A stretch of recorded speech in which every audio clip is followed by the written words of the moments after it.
नहीं, हम तो उनके साथ ही खड़े हैं ना। जो जेएनजी क्या है? जो जनरेशन नेक्स्ट, जो युवा है, वो अपने देश के बारे में क्या सोचते हैं, वो पॉलिटिक्स के बारे में क्या सोचते हैं, और वो किस तरह का तख्ता पलट करते हैं। भारत में जेएनजी ये काम कर चुका है। अरविंद केजरीवाल जी और अन्ना हजारे का जो मूवमेंट था, वो जेएनजी का प्रोडक्ट था। निर्भया कांड हो गया, वो जेएनजी का प्रोडक्ट था।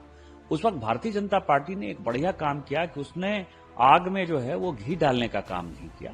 नहीं तो जिस तरह निर्भया कांड में 1 लाख से ज्यादा लोग दिल्ली के सड़कों पर आ गए थे 2013 दिसंबर 14 जनवरी की यदि बात करें आप, जिसके कारण कि पार्लियामेंट को कानून बनाना पड़ा, क्या आपको लगता है कि भारतीय जनता पार्टी कूद जाती तो ये लोग कोई बच पाते?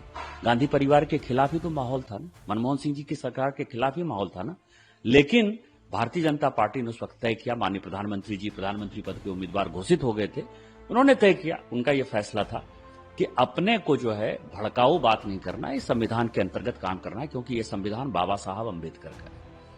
लेकिन 75 में इमरजेंसी लगाने के बाद इस तरह से बाबा साहब अम्बेडकर की संविधान को बदला। ये जेएनजी जानना चाहता है कि अम्बेडकर जी ने क्या बिगाड़ा था कांग्रेस का। राष्ट्रपति के सारे अधिकार आपने खत्म कर लिए, स्वतंत्रता का अधिकार खत्म कर लिया, जो हमारे संपत्ति का अधिकार था, जिस जमीन की बात आप करते हो, संपत्ति का अधिकार जो है संविधान संशोधन करके इंदिरा गांधी ने खत्म कर दिया। आज हमारे मौलिक अधिकार में संपत्ति का अधिकार है ही नहीं। ये किसने बदला? इसके अलावा जो अभी नेपाल और बांग्लादेश में हुआ है, जिसके साथ की राहुल गांधी अपने आप को जोड़ना चाहते हैं, दोनों जगह पर जेएनजी क्या कह रहा है? हम परिवारवाद के खिलाफ हैं, परिवारवादी पार्टी के खिलाफ हैं। परिवारवाद कहां है? मोदी जी तो परिवारवादी नहीं है। मोदी जी तो ग्राउंड से जो है लड़ाई करके आए हैं, यहां ऊपर उठकर आए हैं। मैं जब आपके सामने बोल रहा हूं, मेरे परिवार में तो कोई सांसद विधायक नहीं है। मैं भी एक छोटे से गांव से उठकर जो है यहां आया हूं। जवाहरलाल नेहरू, इंदिरा गांधी, राजीव गांधी, सोनिया गांधी, इसके बाद राहुल गांधी, प्रियंका गांधी, उसके बाद प्रियंका गांधी जी के बेटे भी हो सकता है आ जाए। रॉबर्ट वाड्रा साहब रोज कहते हैं कि मैं आंदोलन करना चाहता हूं, मैं चुनाव लड़ना चाहता हूं। तो जेएनजी के आंदोलन को यदि वो उठाना चाहते हैं तो हम तो राहुल गांधी के साथ हैं। पूरी गांधी फैमिली देश छोड़ती हुई नजर आएगी। दूसरा जेएनजी ने क्या किया, जो नेपाल और बांग्लादेश से उदाहरण है, भ्रष्टाचार के खिलाफ। भ्रष्टाचार किसने किया? पूरे 2G, 4G, 3G, CG, कोयला घोटाला हो, बोफोर्स घोटाला हो, जितने घोटाले आप कर लिए, जीप घोटाले से लेकर यदि आप 2G और 3G और कॉमनवेल्थ घोटाले तक जाएंगे, सबके सब कांग्रेस ने किए। 11 साल से हमारी सरकार चल रही है, हमारे ऊपर एक भी घोटाले का इतना छोटा सा भी जो है कोई हमारे ऊपर आरोप नहीं है, टीका टिप्पणी नहीं है। तो दूसरा जेएनजी जो कह रहा है भ्रष्टाचार में कौन चले जाएंगे, वो जाएंगे कि नहीं जाएंगे। तीसरा बात जो जेएनजी कह रहा है, क्या कह रहा है? वो ये कह रहा है कि हम संविधान में संशोधन करेंगे। वो बांग्लादेश को इस्लामिक राष्ट्र बनाना चाहता है, नेपाल को हिंदू राष्ट्र बनाना चाहता है। ये जेएनजी कहता है। मेजोरिटी भारत में यहां है, हम सेकुलर हैं और आई एम प्राउड कि हम सेकुलर हैं और सेकुलर रहना चाहिए, संविधान में जो बाबा साहब अम्बेडकर ने कहा है। लेकिन जेएनजी जब हिंदू राष्ट्र की तरफ बढ़ेगा तब आप क्या करोगे? तो क्या इस देश को हिंदू राष्ट्र बना दोगे आप? जेएनजी यही तो कहेगा। ये तीनों मुद्दे जो हैं, और परिवारवाद में यदि आप देखिए, केवल गांधी परिवार ही नहीं, जो विपक्ष की पार्टियां उनको साथ दे रही हैं, मुलायम सिंह यादव जी के बाद अखिलेश यादव जी हैं, करुणानिधि जी के बाद स्टालिन साहब हैं, बाला साहब ठाकरे के बाद उद्धव ठाकरे, उसके बाद आदित्य ठाकरे हैं। जो भी पॉलिटिकल, लालू प्रसाद जी के साथ आप देखिए, लालू प्रसाद जी के साथ तेजस्वी यादव हैं, मीसा भारती जी हैं, ये सारे लोग, ममता बनर्जी के बाद अभिषेक बनर्जी हैं, जो भी कांग्रेस को साथ दे रहे हैं वो सब परिवारवादी पार्टियां। आपको क्या इनका भविष्य नजर आता है? तो मुझे लगता है कि गृहयुद्ध राहुल गांधी इस देश में भड़काना चाहते हैं, और इसी गृहयुद्ध के आधार पर नेहरू जी ने, उनके दादाजी ने इस देश का बंटवारा किया। उसी गृहयुद्ध को करा के जेएनजी जैसे मुद्दे को उठाकर ये इस देश के टुकड़े टुकड़े करना चाहते हैं। सोरोस फाउंडेशन के साथ मिलकर भारतीय जनता पार्टी जेएनजी के आंदोलन के साथ रहेगी, और मैं आपको चैलेंज करता हूं, दावे के साथ करता हूं कि पूरी गांधी फैमिली और गांधी फैमिली को सपोर्ट करते हुए जितनी परिवारवादी पार्टियां हैं, यदि वो इस देश से भागती हुई इन्हें नजर आएंगी, फिर आप मुझे कहिए। लेकिन सर, ये कोई पहली बार नहीं, हमने देखा जैसे ही नेपाल में जेएनजी का आंदोलन हुआ, उसके बाद कई विपक्ष के लीडर्स का अलग अलग बयान आया कि यहाँ की भी स्थिति ऐसी हो सकती है। आज जब बात बिहार की हो रही है, लगातार वोट चोरी को, कि कल एक प्रेस कॉन्फ्रेंस किया था राहुल गांधी ने, अब उस मुद्दे को, पहले वोट चोर गद्दी चोर हो रहा था, अब उस मुद्दे को जेनजी के साथ जोड़ना, क्या लगता है आपको? लगता है कि ये किस ओर जा रहा है राजनीति? विनाश काले विपरीत बुद्धि। हम तो जेएनजी आंदोलन के साथ हैं, हम थोड़े रोकने की बात कर रहे हैं।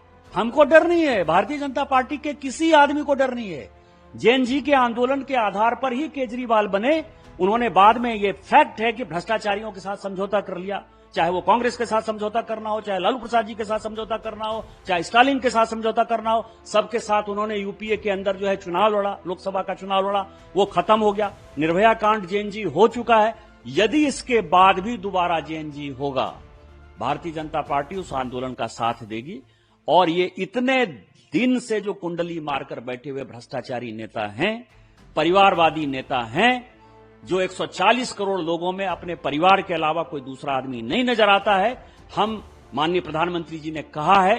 और आपको मैं बताऊं, नवो ऐप में वो पूरा कैंपेन चल रहा है, और आज से नहीं कैंपेन चल रहा है, पिछले 1.5 साल से माननीय प्रधानमंत्री जी कह रहे हैं कि जो युवा हैं, जो पढ़े लिखे हैं, उनको हम राजनीति में लाना चाहते हैं, उनको हम राजनीतिक कार्यकर्ता बनाना चाहते हैं। ये मूवमेंट माननीय प्रधानमंत्री जी पहले से 1.5 साल से चालू किए हुए हैं।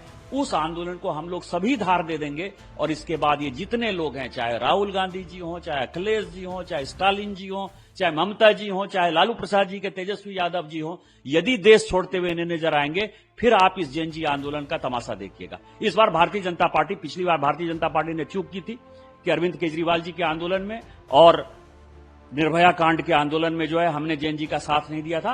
इस बार भारतीय जनता पार्टी खुलेआम जेएनजी का साथ देगी और इस पूरे परिवारवादी पार्टी को हम लोग यहां से निकाल बाहर करेंगे। तो ये क्लियर मैसेज जेएनजी को आप लोग दे रहे हैं भारतीय जनता पार्टी की तरफ से कि हम आप लोगों के साथ हैं और आप लोगों का साथ देंगे जो आप कह रहे हैं? उनके जो मुद्दे होंगे, जो युवाओं के मुद्दे हैं, वो युवाओं के मुद्दे Bharatiya Janata party already address कर रही है। माननीय प्रधानमंत्री जी एड्रेस कर रहे हैं। युवाओं के मुद्दे हैं परिवारवाद के खिलाफ, माननीय प्रधानमंत्री जी रोज प्रधानमंत्री बोलते हैं परिवारवाद के खिलाफ। उनका मुद्दा है भ्रष्टाचार के खिलाफ।